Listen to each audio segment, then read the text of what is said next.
Eu sou Neves Couras, estou aqui no Guruji, onde fica localizado também uma parte remanescente de um quilombo. E estou aqui porque eu aproveito esse espaço para fazer minhas reflexões e queria compartilhar com vocês um pouco do que a natureza que está aqui ao nosso redor tem a nos ensinar. Eu fico sempre pensando, todas as vezes que venho para cá, o quanto essa diversidade tem a nos ensinar com relação à convivência humana. Nós temos aqui, e aí é em toda a natureza, quantas plantas nós temos aqui, que inclusive muitas delas, assim como a mangueira, que não são nativas do Brasil, mas elas se adaptaram e elas convivem pacificamente. E eu vejo a cada dia que eu chego aqui, que começo a refletir, e é isso que eu queria trazer para vocês com relação a esse ensinamento da natureza, que nós podemos aprender com a natureza a convivermos melhor, a nos respeitarmos mais.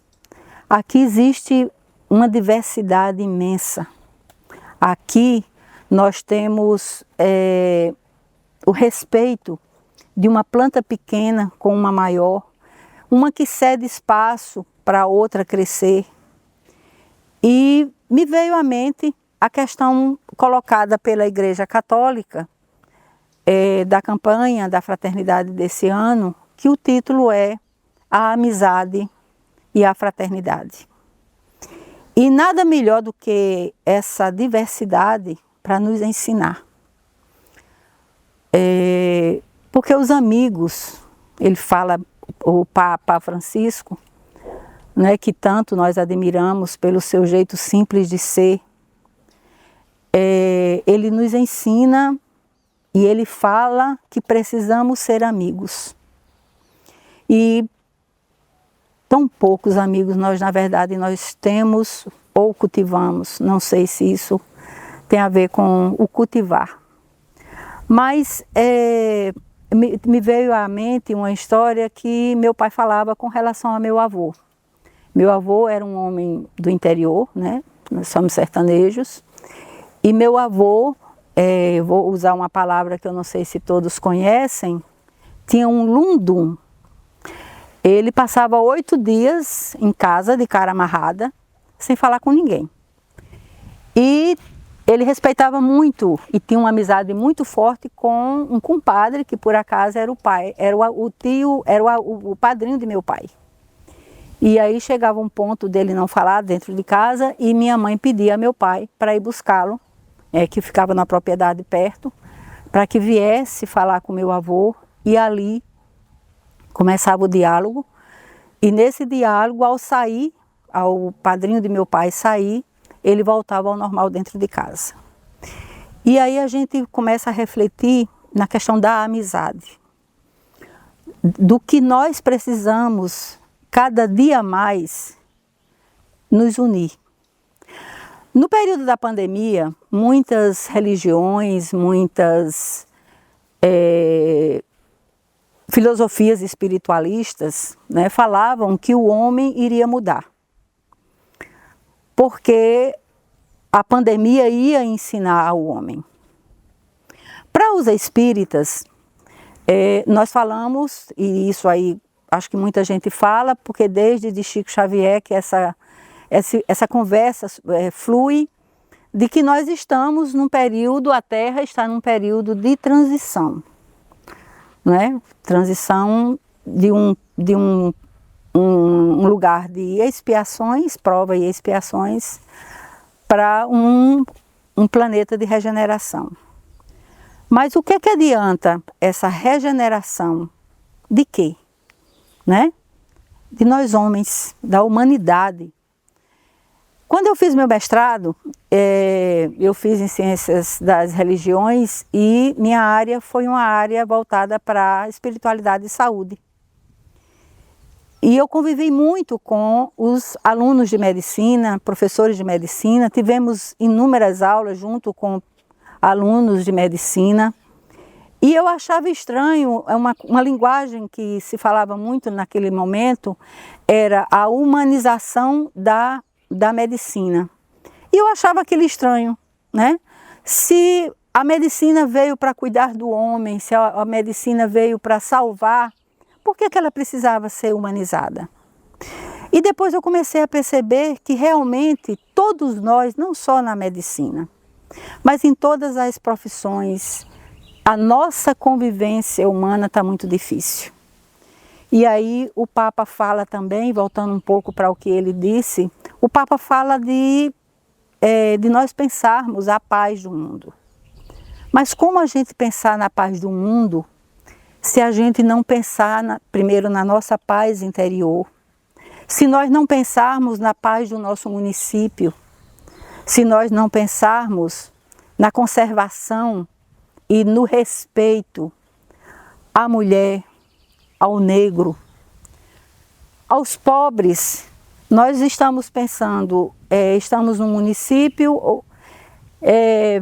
ou numa área próxima a nós, como João Pessoa, que está pensando, inclusive, de crescer, de avançar na área de praias.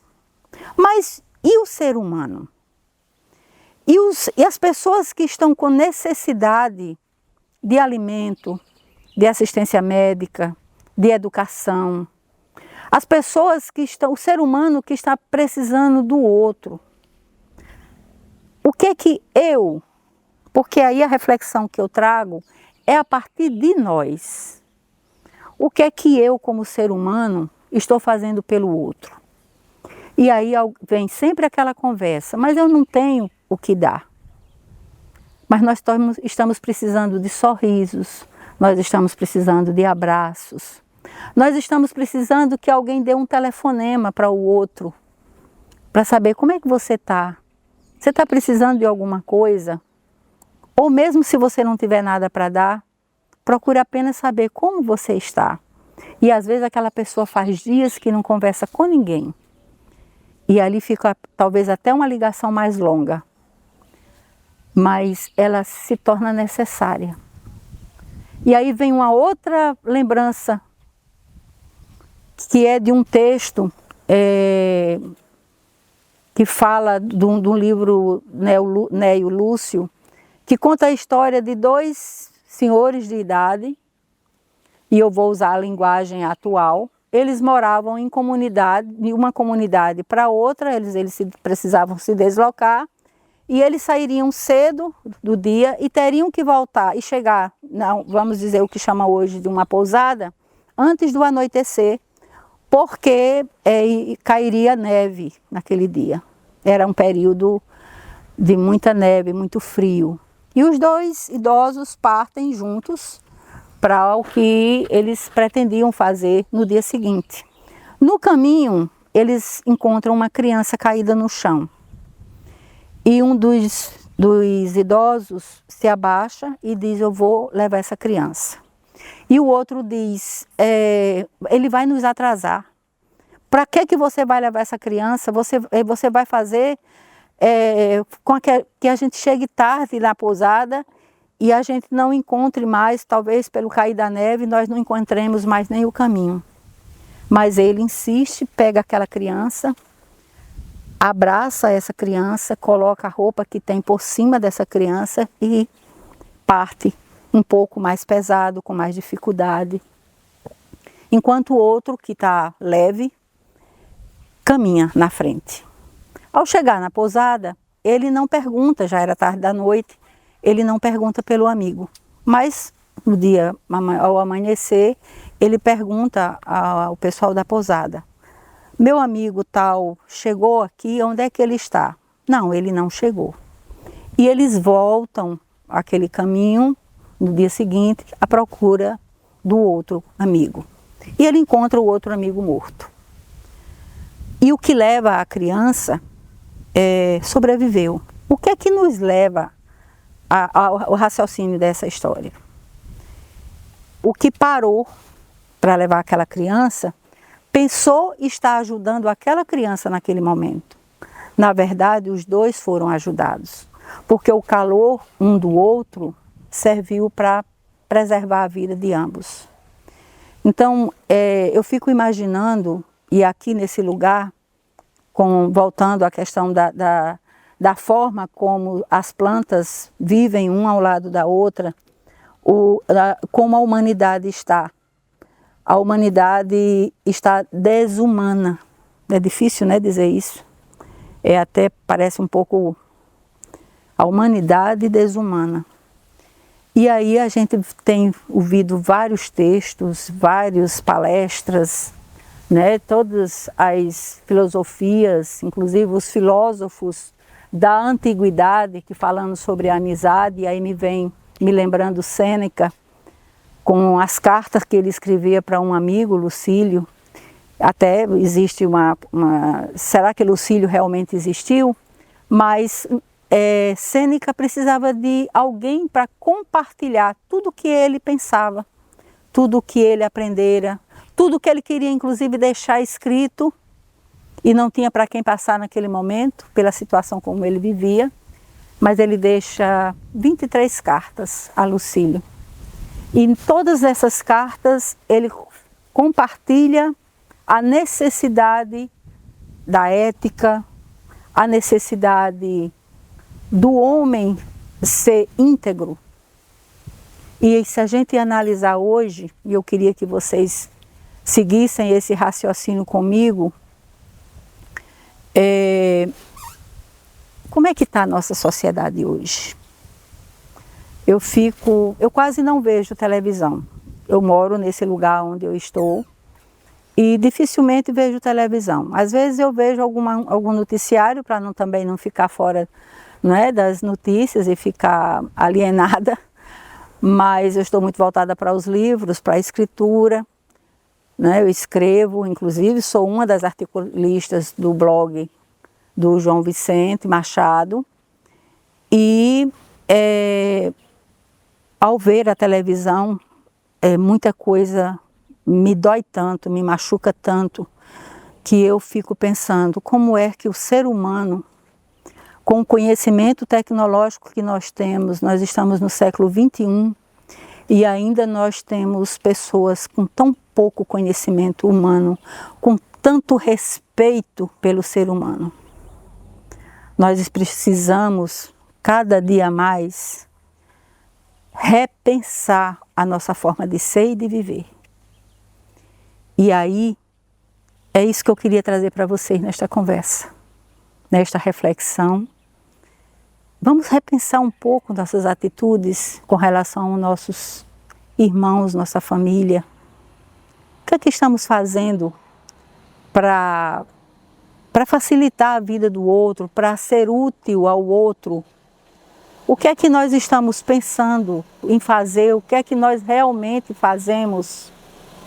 O que é que nós realmente estamos contribuindo para melhorar a vida do outro? E também o que é que nós estamos fazendo enquanto seres humanos? O que é que nós estamos fazendo como seres humanos? O que é que você está fazendo? O que é que você está fazendo? O que é que você está fazendo para melhorar a vida do outro? Mas não é do outro distante, não.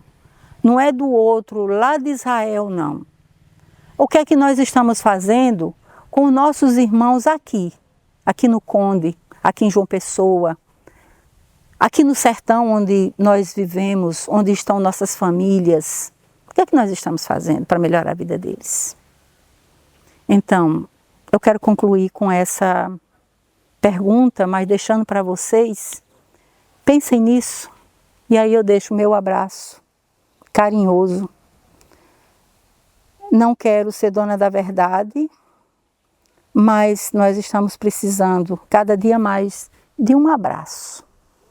E eu estou deixando para vocês um abraço Um beijo e que Jesus nos abençoe e que nos faça cada dia melhor.